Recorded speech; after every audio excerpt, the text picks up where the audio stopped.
एकोट एकोट जय मल्हार। एकोट एकोट जय मल्हार। एकोट एकोट जय मल्हार। सरसेनापती मल्हारराव होळकर, पुण्यश्लोक राजमाता अहिल्याबाई होळकर, महाराजा यशवंतराव होळकर प्रथम यांना मी वंदन करतो। जय मल्हार। आज 29 जुलै हा धनगर समाज एसटी आरक्षण फसवणूक दिवस म्हणून साजरा होतोय। याची आम्हाला दुःख आणि खंत व्यक्त करताना सांगायचे वाटते की 29 जुलै 2014 साली बारामती येथे जे धनगर एसटी आरक्षणाचं आंदोलन तीव्र आंदोलन पेटलं असताना तिथे आंदोलनाला भेट देऊन माननीय देवेंद्रजी फडणवीस यांनी पहिल्या कॅबिनेटमध्ये सरकार आल्यास आरक्षण देऊ अशी आश्वस्त केले होते आणि जाहीर घोषणा केली होती। त्यानंतर ते स्वतः सरकारमध्ये मुख्यमंत्री झाले, परंतु कुठल्याही प्रकारे कित्येक कॅबिनेट झाल्यानंतरही कुठल्याही आरक्षणाचा कुठलीही आपल्याला घोषणा झाली नाही, त्याची अंमलबजावणी झाली नाही। याचं ही खरंच खंत धनगर समाजाला आहे। त्यानंतर आम्हाला सांगायचा मुद्दा असा की आज आपले लोकप्रतिनिधी जे खटाव मान मतदारसंघाचं प्रतिनिधित्व करतात, आमदार जयकुमार गोरे यांनी आपल्याला त्यानंतर कुठल्याही अधिवेशनात धनगर एसटी आरक्षणाचा ठोस मुद्दा उपस्थित केला नाही। दहिवडीचं ज्यावेळेला आपलं उपोषण सोडलं गेलं त्यावेळेला माननीय पालकमंत्री शंभूराजे देसाई यांनी स्वतः आले होते। त्यानंतर आपल्याला मसवडमध्ये परत आपल्या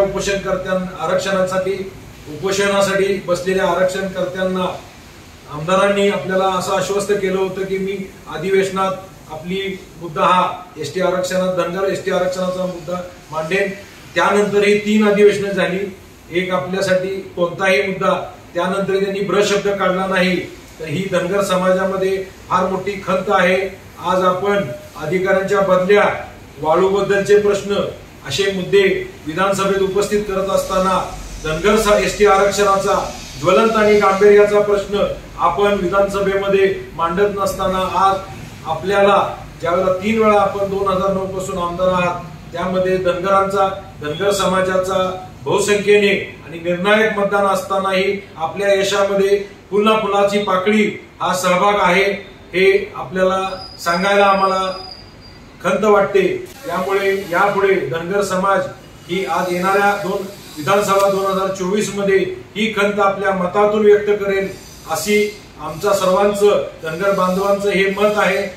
आज 29 जुलै हा दिवस धनगर समाज धनगर एसटी आरक्षण फसवणूक दिवस हा धनगर बांधवांसाठी काळा दिवस म्हणून गणला जाईल आणि आम्ही सर्व खटाव मानमधील धनगर समाज बांधव याचा तीव्र निषेध करतो आणि यापुढे हा धनगर बांधव समाज विधानसभेला मतदान करताना भाजपची ही फसवणूक विसरणार नाही आणि त्याचं उत्तर हे आपल्या मताद्वारे व्यक्त करेल। आवाज माणदेशाचा, माणदेशातील प्रत्येकाचा, माणदेश प्राईम। सबस्क्राइब करा आणि अपडेट रहा। नवीन व्हिडिओच्या नोटिफिकेशनसाठी बेल आयकॉनचं बटन दाबा। धन्यवाद।